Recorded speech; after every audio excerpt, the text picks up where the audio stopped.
Hey everyone, welcome back to the channel. Thanks for tuning in for another episode. I got a story that just happened the other day that I want to share with you because I think it might actually help some of the viewers out there as well that are struggling potentially when they're flipping around a Texas rig on a straight shank hook where they use a snell knot. You know, the idea of a snell knot is when you pull on the line, the tip of your hook swings forward, which hopefully helps grab some of the fish's mouth and therefore gets you a better hook set. Now, the story has to do with a buddy of mine that we were fishing the other day.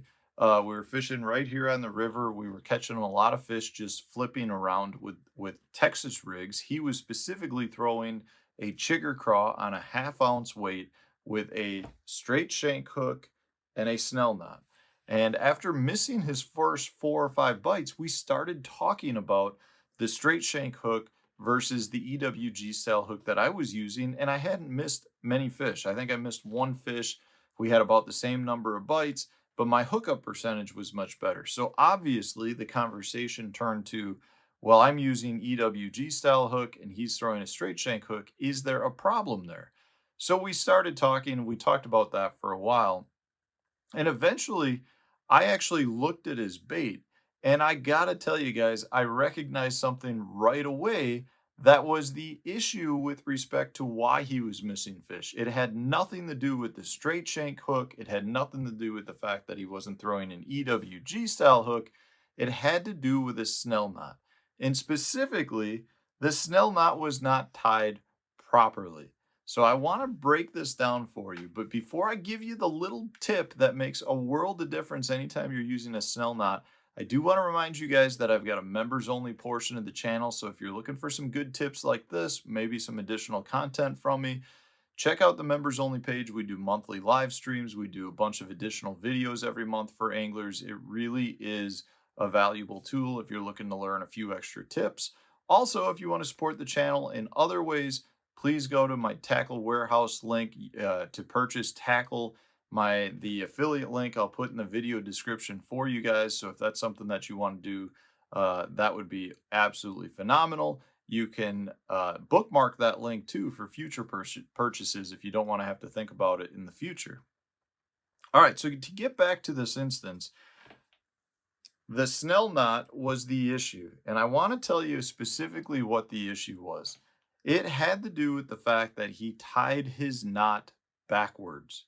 Now, if you're not aware of this, if you tie your knot backwards, a snell knot, instead of the hook point coming forward like that, your hook point will actually move away from the fish's mouth.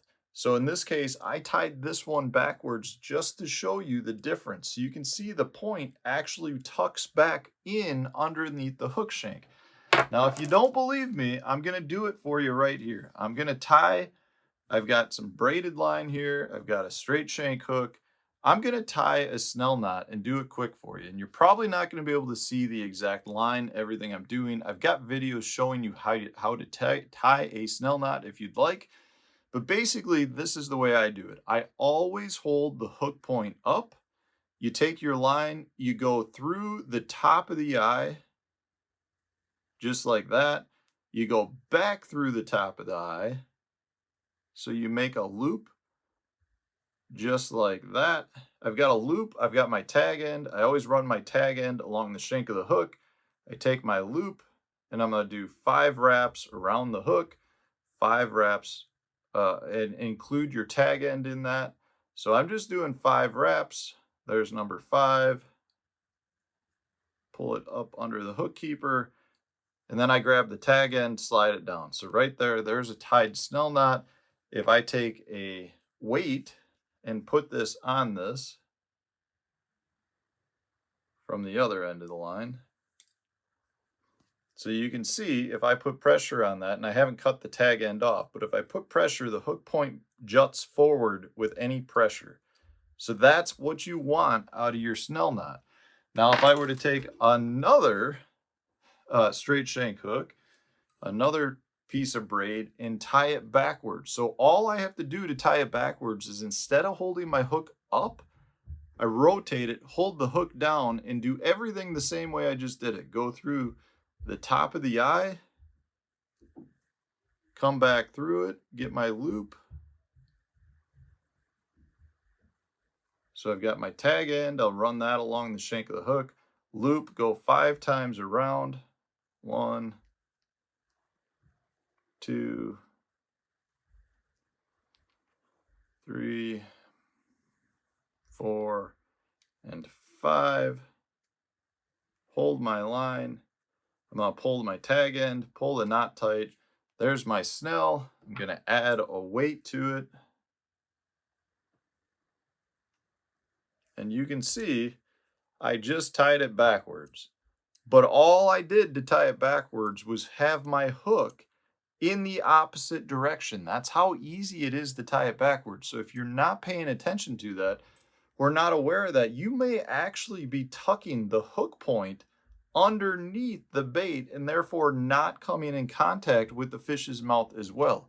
If you're using a snell knot and you're using it because of the fact that you want your hook point to come forward, and I know this is somewhat of a debated topic with respect to how much the hook point coming forward actually makes an impact on your hookups, I can assure you that there isn't a debate regarding if it comes forward or tucks up underneath. If you tie it backwards and that hook starts tucking up underneath, it will greatly reduce the number of hookups that you're getting. So if you like to use a straight shank hook and tie a snell knot, do not tie your snell knot backwards. Make sure that you're not doing it. You got to be aware of that because you actually could really be causing harm to your hookup percentage. This is something that my buddy did. And I got to tell you, my buddy's a very experienced fisherman. He's been tying snell knots for years. Wasn't aware of that. Didn't realize it was going to make a difference. I don't even know if he fully recognized that he did that. So if you fall into that category, you might want to just make sure you're tying it properly and not backwards because it does make a difference. So that's our tip for you today, guys. Thanks for watching. I appreciate all the support that you give me. Stay tuned. New video coming out tomorrow.